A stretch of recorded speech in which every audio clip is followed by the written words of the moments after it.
সহজ করে আপনাদেরকে বুঝাই, যেমন ধরুন একটা পরিবারের ৩ জন সদস্য, স্বামী, স্ত্রী আর সন্তান। তাদের সকালবেলার ব্রেকফাস্টে স্বামীর ৩টা রুটি লাগে, স্ত্রীর 2টা লাগে আর সন্তানের 1টা রুটি লাগে। এখন আমি যদি সমান সমান করে আদল করতে চাই, সবাইকে যদি 3টা করে রুটি দেই, তাহলে স্বামী বেচারার জন্য ঠিক আছে, কিন্তু স্ত্রীর জন্য 1টা বেশি হয়ে যায়। আর সন্তানের জন্য কয়টা বেশি হয়?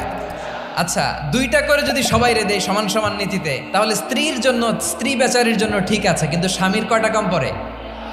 আর সন্তানের বেশি হয়ে যায় কয়টা? আচ্ছা, সমান সমান নীতিতে সবাইকে যদি সকালের নাস্তার জন্য 1টা করে রুটি দেই, সন্তানের জন্য ঠিক আছে, কিন্তু স্ত্রী বেচারির কম পড়ে কয়টা? স্বামীর কম পড়ে কয়টা?